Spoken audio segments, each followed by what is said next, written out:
It's December 28th. This is the last Comic Book Jeopardy of the year, and I want to thank all of you for being a part of this show, and I want to wish you all a Happy New Year. Hello everyone, I'm Guy Wozniak, and you are watching the Comic Book Guy YouTube channel, and this is episode number 15 of Comic Book Jeopardy. Now, if you've never seen the show before, first and foremost, please do me a favor and hit that subscribe button. These shows can't continue without your support, and the easiest thing that you can do is hit that subscribe button. It costs you nothing, and it helps me greatly, so I would appreciate it. Now, if you are new here, this is how the game works. We ask you a series of 30 questions about comic book related topics across 6 different categories, and I do think you should keep score and play along at home, but as I always say, don't bother subtracting points for wrong answers, just keep adding up the correct ones and keep a running total of your score. Now here's the most important thing. At the end of the show, I will ask you one final Jeopardy question where you can wager any number of points that you've earned throughout the previous rounds on that question. And then make sure that you leave your total score in the comments below. I gotta say, I expect to see some pretty high scores today because I think that I've written some easier questions than usual this week, if I'm being honest. But yeah, let's see how it goes. Tell me what you did. Now, what are those 6 categories on today's show? Let's go over them right now.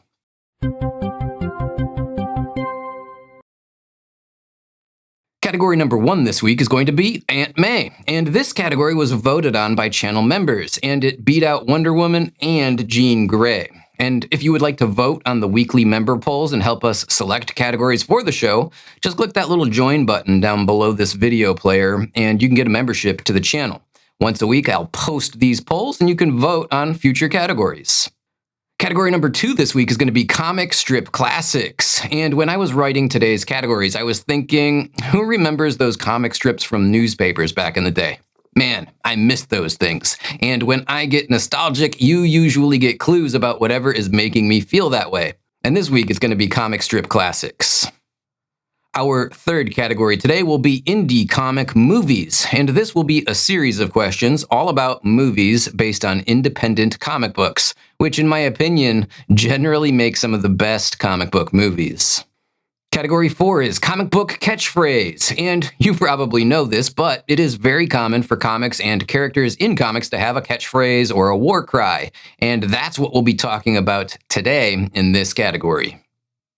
Category 5 will be the one and only Todd McFarlane, or as I like to call him, the Todd Father. And of course, this category will consist of 5 questions and clues all about the man himself, Mr. Todd McFarlane. Finally, category 6 will be Arnold Schwarzenegger. And as I'm sure you know, this final category is what I like to call the wild card category because it can often feature non-comic related questions. But it will still be a pop culture focused category. So yeah, this week, why not go with one of my favorite action stars of all time, Arnold Schwarzenegger? Now, with all of that out of the way, let's pull up the game board, let's jump into the clues, and let's get started with our first question from the category of Aunt May for 200 points. This Academy Award-winning actress was the youngest person to play the role of Aunt May on the big screen. Who is Marissa Tomei? Yeah, the great Aunt May Tomei. I gotta say, I was skeptical about this casting when it was announced, but she has been great. Comic strip classics for 200.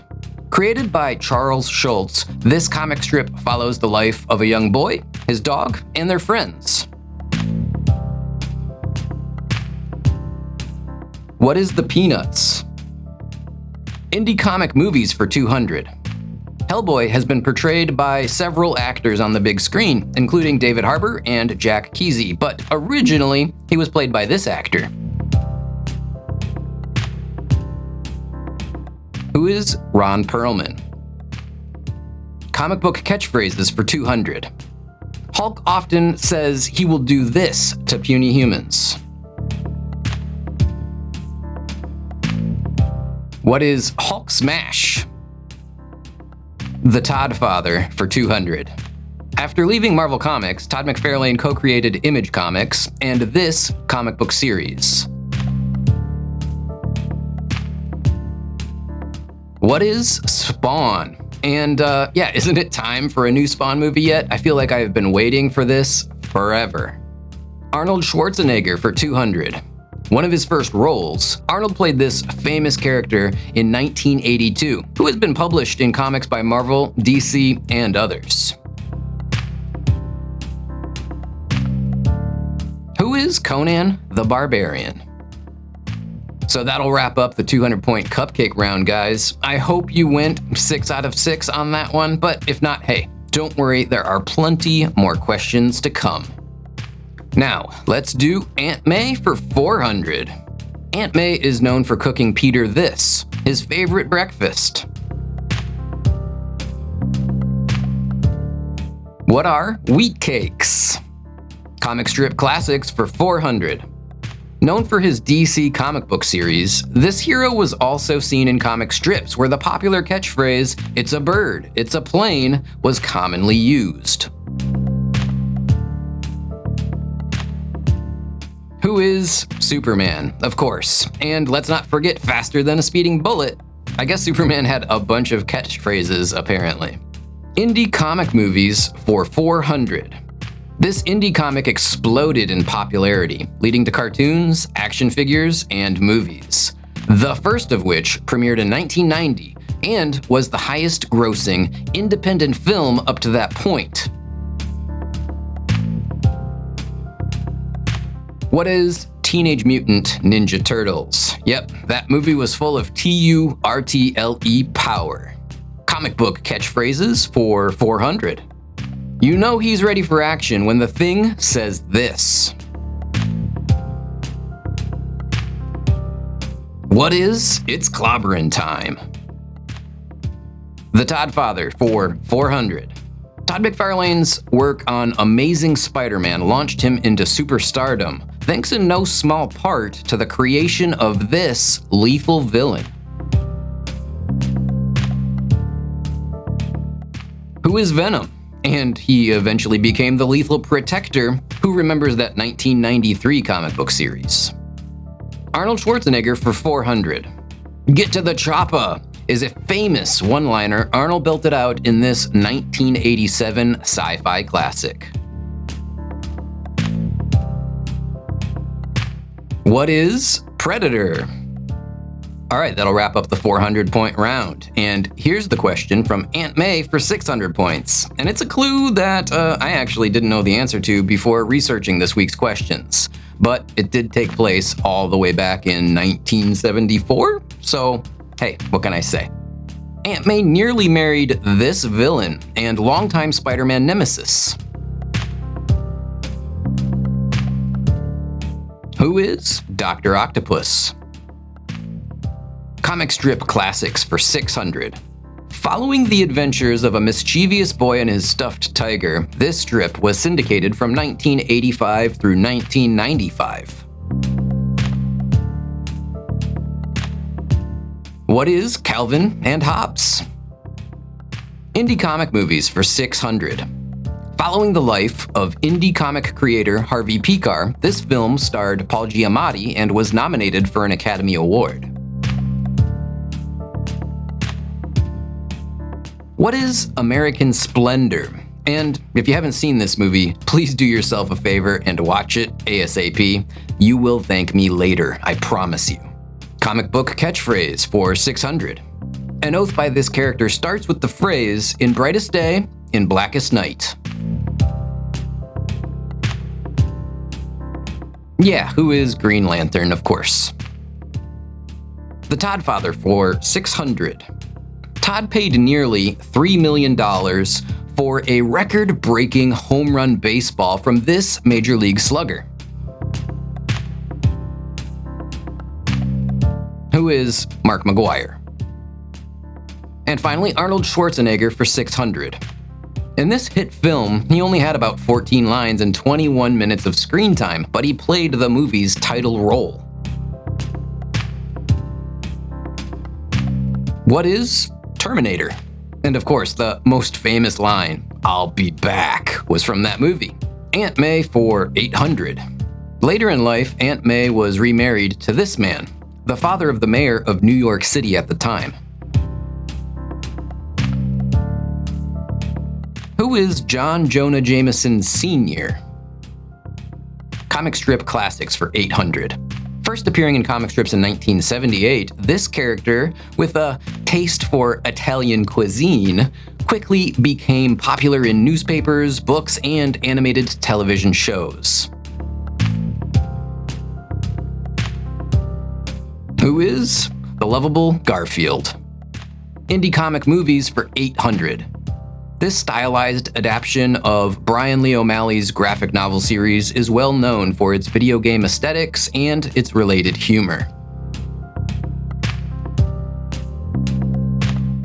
What is Scott Pilgrim vs. the World? Comic book catchphrase for 800. This character is well known for the catchphrase, "I am the law." Who is Judge Dredd? And while I've never read any of the comics, the movies, and in particular the latest one with Karl Urban, was absolutely fantastic. The Todd Father for 800.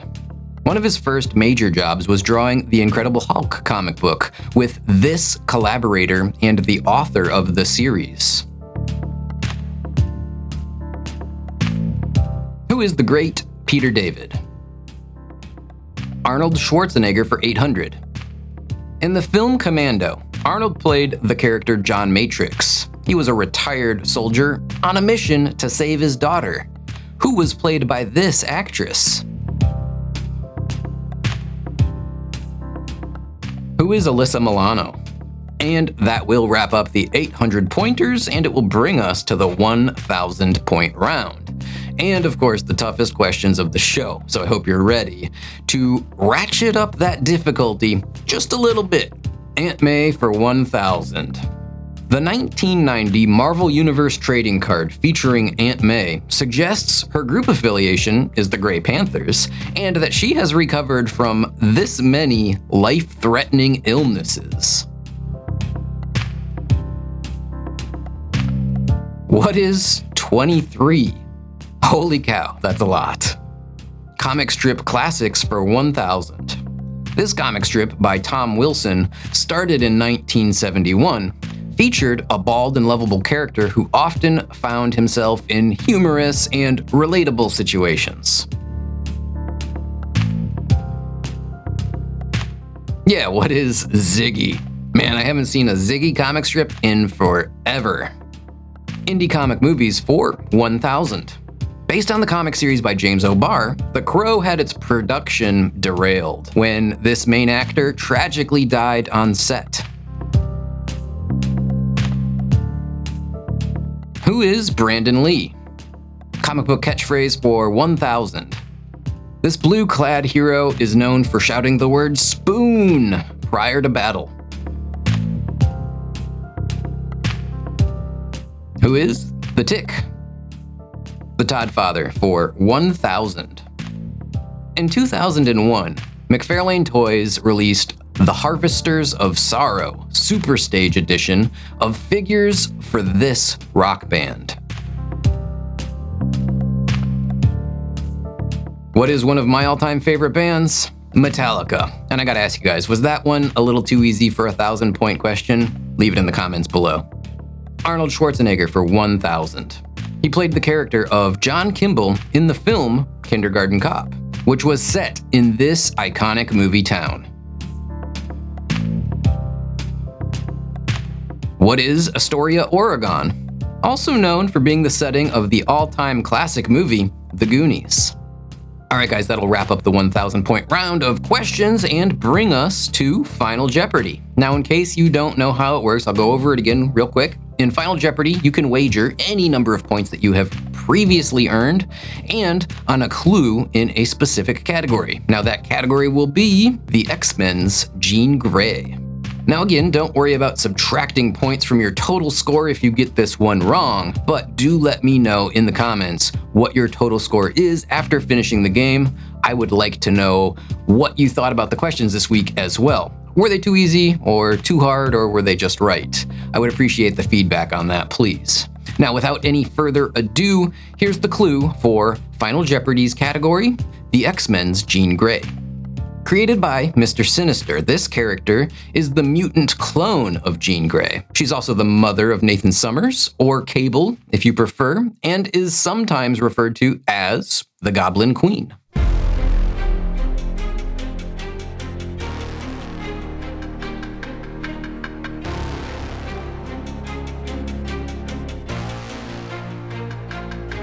Who is Madeline Pryor? Yeah, did you know Jean Grey had a clone, and that clone was the mother of X-Force leader and the coolest mutant ever, Cable?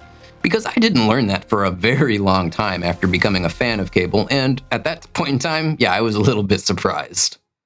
All right, guys, that will wrap up the show for today. I want to say thank you for tuning in and watching. As always, I really do appreciate it, but do me a favor, hit that like button, hit that subscribe button before you leave. Without your show, like I said, the show just can't continue. And the only support I absolutely need from you guys is that you subscribe. So please click the button. It costs you absolutely nothing. Now, with that said, I will wrap it up for today, again, saying thanks for tuning in and watching. And I will say, as always, keep collecting comics, keep watching the videos, and until the next one, bye now.